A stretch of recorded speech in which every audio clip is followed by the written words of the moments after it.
여러분 안녕하십니까? 채널 K 뉴스입니다. 전방위 이민자 단속이 펼쳐지고 있는 가운데 앞으로는 일터 급습 단속이 4배로 늘어납니다. 올해만 5천 곳 이상에서 전개될 것으로 경고됐습니다.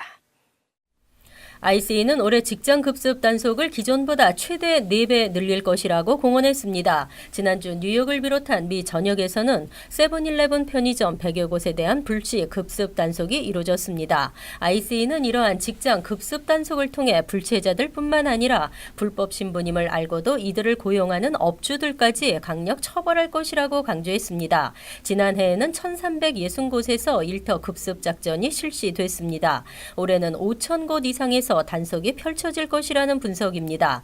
세븐일레븐 등과 같은 프랜차이즈 편의점은 물론 식당, 베이커리, 청소 및 조경업체 등 이민자들이 많이 고용돼 있는 업종이 주 타깃이 될 것으로 보입니다. 제빵업체 등 식품 서비스 업계는 전체 직원의 9%가 불체자들로 추산되고 있어 그 파장이 클 것으로 보입니다. ICE 요원들은 직장 급습에서 합법 고용 자격을 확인하고 서류를 검토하는 등 현장에서 불법 이민자를 체포하고 동시에 이들을 고용한 업주에 대해서는 벌금을 물리고 있습니다. 지난해 ICE는 고용주나 매니저 71명을 기소했으며 업주에게는 9,700만 달러에 달하는 벌금을 부과한 바 있습니다. 하지만 ICE는 불체자뿐만 아니라 시민권자도 불체자로 오인해 구금하는 사례가 늘면서 무차별 단속이라는 지적이 일고 있습니다.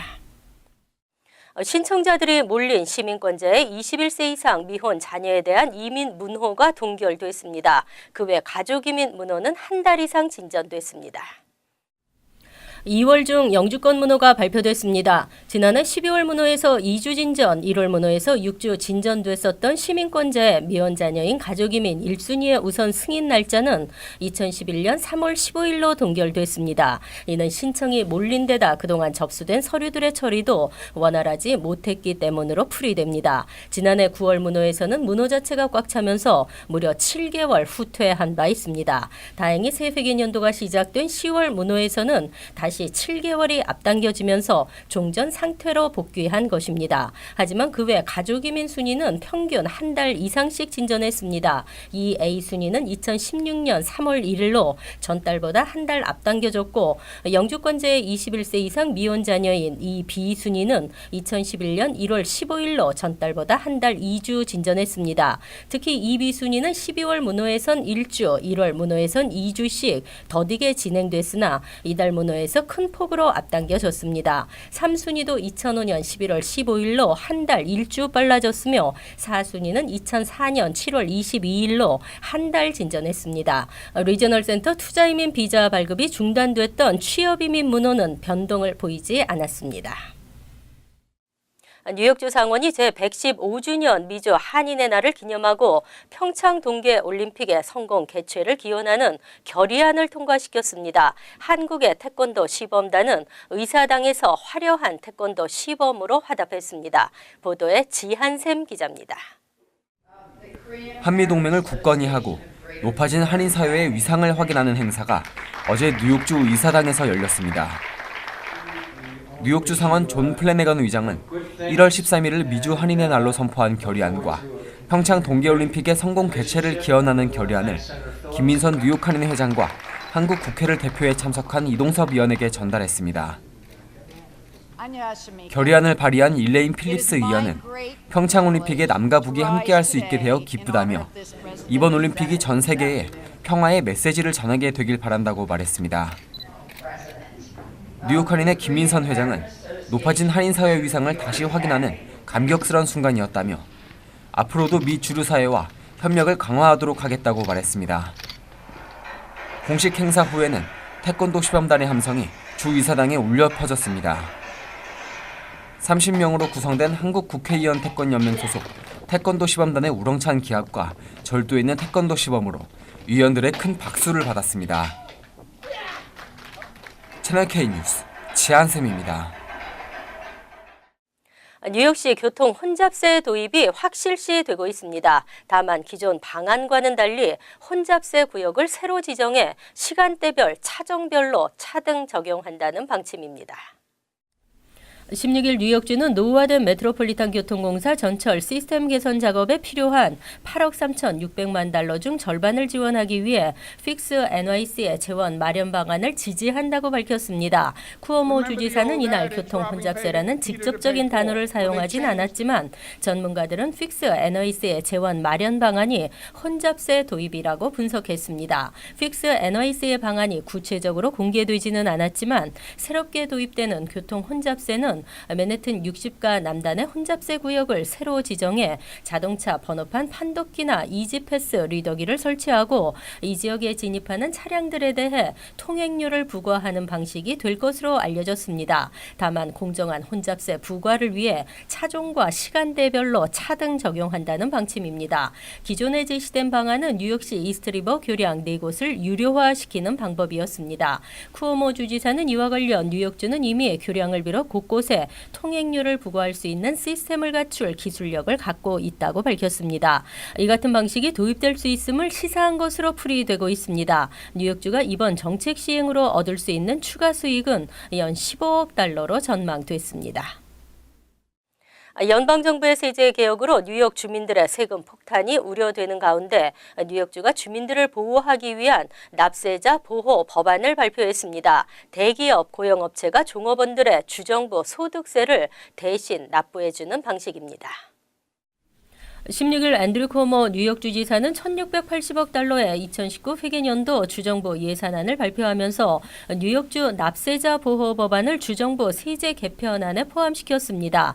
뉴욕주 납세자 보호 법안은 이번 연방정부의 세제 개편으로 공제 규모가 $10,000로 제한된 소득세와 재산세, 지방세에 대해 뉴욕주 납세자들의 불이익을 최소화하기 위한 것입니다. 반면 법인세가 대폭 인하되면서 수익이 늘어나게 된 업체들은 직원들의 주정부 개인소득세를 대신 납부하자는 것입니다. 다만 한인 등 연간 순수익이 $50,000 이하인 영세업체의 경우 연방 세제 개편에 따라 오히려 법인세율이 15%에서 21%로 껑충 뛰었기 때문에 이번 방안은 더 큰 부담이 될 수 있습니다. 때문에 이번 뉴욕주의 세제 개편안은 법인세 인하로 이득을 보는 대기업에 한해 적용될 가능성이 높다는 게 전문가들의 예상입니다.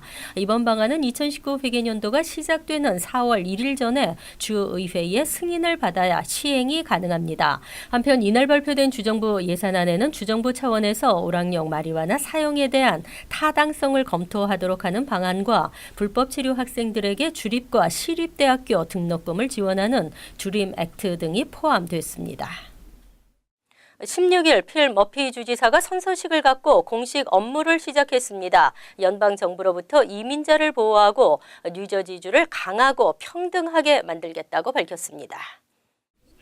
16일 머피 주지사는 트렌튼의 전쟁 기념관에서 제56대 뉴저지 주지사 취임 선서식을 갖고 공식 임기를 시작했습니다. 머피 주지사는 취임사를 통해 뉴저지주를 강하고 평등한 주로 만들겠다고 강조했습니다. 또 선거 캠페인 당시 내세웠던 공약들을 실행해 나가겠다는 강한 의지를 밝혔습니다. 주의회에 대해서는 6가지 주요 법안 처리를 조속히 시행할 것을 강력 요청했습니다. 6가지 역점 사업은 여성 건강기금 마련 및 가족계획, 최저임금 $15 인상안, 여성 근로자 임금 차별금지, 유급병가 의무화, 총기 소지 규제 강화 등입니다. 특히 머피 주지사는 리더십이란 이민자들이 좀 더 나은 삶을 영위할 수 있도록 희망을 심어주는 것이라며 트럼프 대통령의 거지 속을 발언을 비난했습니다. 머피 주지사는 주내 22,000여 명의 불법 체류 청소년 구제 방안도 내놓을 계획이라고 밝혔습니다. 이날 머피 주지사는 공무원들의 남녀임금 차별을 금지하는 행정명령에 첫 서명했습니다. 트럼프 대통령이 취임한 지난해 건강보험이 없는 무보험자가 급증한 것으로 나타났습니다. 건보 의무 조항이 폐지되면 무보험자 비율은 더 늘어날 것으로 추산됐습니다. 16일 갤럽이 발표한 쉐어케어 웰빙 지수에 따르면 지난해 12월 기준 무보험자 비율은 12.2%로 나타났습니다. 2016년 11월에 10.9%에서 1.3%포인트 상승한 것으로 트럼프 대통령의 임기 첫 해인 지난해 무보험자의 비율이 급증했습니다. 무보험자 비율은 오바마 케어의 개인 의무 가입 조항이 발효된 2014년 13.4%를 기록했지만 점차 감소했습니다. 하지만 지난해 급증에 약 320만 명이나 늘어난 것입니다. 무보험자 증가 추세는 올해 건보 의무화 조항이 폐지된다면 더 늘어날 것으로 우려되고 있습니다. 특히 젊은 층 이탈 현상에 보험료까지 오르면 보험이 필요한 사람들도 보험료 부담 때문에 가입하지 못하는 사태가 이어질 것으로 예상되고 있습니다. 실제 이번 조사에서 무보험자 증가폭은 18에서 25세 연령대에서 가장 크게 나타나 지난해 2%포인트 늘었습니다. 무보험자 비율이 가장 높은 연령대는 26에서 34세로 20.1%에 달했습니다. 무보험자 비율은 백인의 경우 0.7%포인트 소폭 증가한 반면 흑인은 12.5%에서 14.8%로 히스패닉은 27.4%에서 29.6%로 크게 늘었습니다. 소득 기준으로는 보험료 타격이 가장 큰 저소득층의 이탈률이 커 1년 만에 2.0%포인트나 늘어난 22.8%로 나타났습니다. 평창 동계 올림픽이 20여일 앞으로 다가왔습니다. 한국 정부는 무엇보다 안전한 올림픽을 목표로 하고 있는데요. 테러 방지를 위한 입국 심사가 강화됩니다. 15일 한국국세청은 26일부터 7주간 인천공항 등 전국 공항과 항만 등에서 여행자 휴대폰 집중 검사를 벌인다고 밝혔습니다. 평창 동계올림픽의 안전한 개최를 위해 테러 위험 물품의 국내 반입을 철저히 차단하겠다는 방침입니다. 이 기간 모든 여행자 휴대폰은 전량 엑스레이 검사가 시행됩니다. 휴대폰 개장 검사, 여행자 신변 검색도 대폭 강화됩니다. 이를 위해 관세청은 243명의 인력을 추가 재배치해 여행자 휴대폰 검사를 보다 철저히 하고 엑스레이 검색기를 비롯한 전국 세관에서 이용이 가능한 장비를 최대한 활용한다는 계획입니다. 또 올해 특성 화물 분야에서 개발을 시작한 AI 엑스레이 판독 시스템을 여행자 수화물, 국제 우편물 등으로 확대할 방침입니다. 이러한 집중 단속으로 입국장 대기 시간은 평소보다 한두 시간 길어질 수 있습니다. 하지만 국세청은 올림픽의 성공적인 개최를 위해 여행자의 자발적인 협조와 이해를 당부했습니다. 전 세계에서 테러가 이어지고 있지만 한국은 그동안 테러와 관련성이 적은 편이었습니다. 하지만 올림픽을 앞두고 다양한 국가에서 한국을 방문하게 되기 때문에 안전에 각별한 대책을 세우고 있습니다. 잉그루드 클립스 한인 시의원들이 타운의 시장과 공화당 의원들을 상대로 타운 의회에 필요한 정보들을 공개하라는 소송을 제기했었는데요. 소송에서 승소했다고 밝혔습니다. 오늘 잉그루드 클립스 앨렌박 글로리아오 시의원은 기자회견을 열고 마리오 크란잭 시장과 일부 공화당 시의원들을 대상으로 제기한 소송에서 승소했다고 밝혔습니다. 박 의원은 타운 정례회의 때마다 의제 목록을 미리 전달받지 못해 중요 의제들을 미리 검토하고 표결에 참여하는 데 어려움을 겪었다며 시장과 일부 공화당 의원들에게 공개를 수차례 요구했으나 거절당해 소송이 불가피했다고 밝혔습니다. 이메일을 5월 달에 저한테 줬으면은 이 로스를 컴플레인을 안 파일했어요. 그리고 또 이 컴플레인 파일하고 중간에도 만일에 그때 이메일 보여줬으면은 이것도 withdraw 했었어요. 근데 계속 이걸 무조건 싸우고 끝까지 이렇게 판사까지 나오고. 지난 10일 뉴저지 주 법원은 시장과 공화당 소속 의원들에게 그동안 의제 선정에 대해 몇몇 의원들끼리 주고받은 메일을 공개하라는 판결을 내렸습니다. 오 의원은 25일까지 정보를 공개하라는 판결이 내려진 만큼 공화당 측의 협조를 당부했습니다. 이어서 LA 지역 한인사회 소식입니다. 전 세계 문화예술의 중심지 LA에서 매년 개최되는 LA 아트쇼가 열렸습니다. 올해는 특히 한인 작가들의 작품이 눈길을 사로잡으며 관객들의 큰 호응을 얻었습니다. 홍지은 기자입니다. 올해로 23회째를 맞는 LA 아트쇼가 지난주 LA 컨벤션 센터에서 개최됐습니다. 이번 LA 아트쇼에는 미국을 비롯한 유럽, 아시아 등 18개국에서 100여 개의 갤러리들이 참가해 2만여 점의 작품을 선보였습니다. 심여, 박영덕 화랑 등 한인 갤러리가 대거 참가한 LA 아트쇼는 한국 현대미술의 위상을 높였다는 평가를 받고 있습니다. 갤러리 관계자들도 다양한 미술을 이번에 보여주게 됐습니다. 또 팝아트라든지 그리고 비디오 아트라든지 아니면은 만화, 애니메이션이라든지 여러 다양한 종류의 작품들을 보여주고 있습니다. 제2의 백남준으로 불리는 이남 작가의 미디어 아트 작품 만화 병풍은 55인치 LED TV 5개를 병풍처럼 배치해 관람객들의 눈길을 사로잡았습니다. 미디어 아트인 만화 병풍과 공예예술 작품인 도넛은 관람객들로부터 큰 인기를 얻었습니다. 예, 이 만화병풍은 동양의 고전 회화, 그러니까 조선시대 회화를 바탕으로 현대 사회의 어떤 대중의 이미지들, 또 사회의 어떤 시스템에 대한 이야기들을 통해서 그걸 이제 만화적으로 코믹하게 풍자한 작품입니다. 그래서 특히 이번 아트쇼에는 이재효 작가가 초청돼 일상적인 재료를 소재로 한 공공미술 작품들을 소개하기도 했으며 평창올림픽 홍보를 위한 만화 특별 전시도 진행됐습니다. 한편 관람객들과의 참여를 컨셉으로 진행된 이번 LA 아트쇼에서는 작가와 함께 퍼포먼스를 하거나 트럼프 대통령의 얼굴이 그려진 샌드백 등 사회 풍자와 관련된 다양한 이벤트들도 마련됐습니다. MBC 뉴스 홍지은입니다. 캘리포니아주 안의 지역을 새로운 주로 독립시키기 위한 움직임이 추진돼 관심을 모으고 있습니다. 캘리포니아주 독립운동가 로버트 폴 프랜스턴은 캘리포니아주 내 일부 해안 지역을 제외한 내륙 지역을 뉴 캘리포니아주로 분리시키는 내용의 독립선언문을 발표했습니다. 뉴 캘리포니아주 독립 지지자들은 정치와 교육 그리고 세금 등 캘리포니아주의 주요 정책들이 해안 도심 지역 중심으로 이루어지고 있는 만큼 내륙 중소도시들은 불공평한 대우를 받고 있다며 LA, 샌프란시스코 등 대도시들을 제외한 독립이 필요하다고 지적했습니다. 한편 프린스턴은 뉴 캘리포니아주 독립 프로젝트를 오는 2019년까지 완성할 계획이라고 덧붙였습니다. 간추린 소식입니다. 뉴욕 출신 한인 2세 반디 이 예일대 교수의 공론화로 트럼프 대통령의 정신 건강 논란이 도마 위에 올랐습니다. 이 교수는 대통령의 정신 상태가 나라와 개인의 복지에 위협이 되고 있다고 주장하면서 이로 인해 수차례 살해 위협까지 받은 것으로 알려졌습니다. 이 교수는 정신 건강 전문의 27명과 함께 대통령의 정신 건강 문제를 분석한 도널드 트럼프의 위험한 사례를 발간했습니다. 지난 10일 뉴저지 한인회는 버겐 카운티 정부와 한인 고교생들이 청소년 리더십 프로그램에 참여할 수 있도록 하는 MOU를 체결했습니다.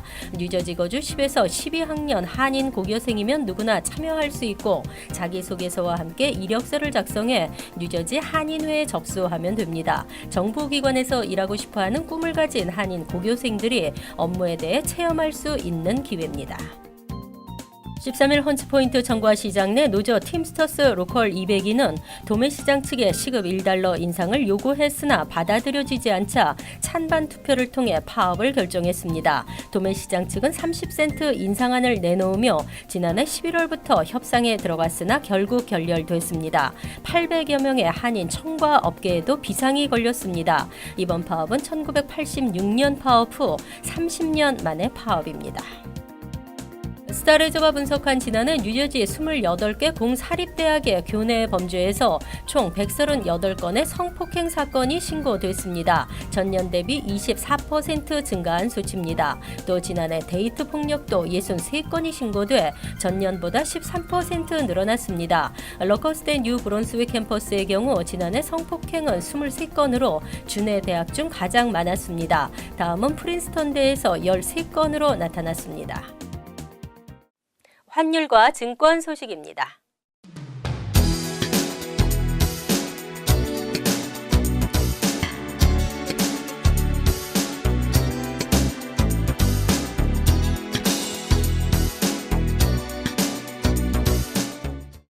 이어서 날씨입니다.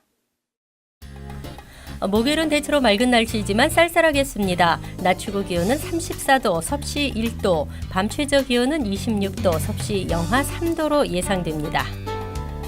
금요일도 대체로 화창하겠으며 춥지 않겠습니다. 주말인 토요일은 포근하겠고 화창하겠습니다.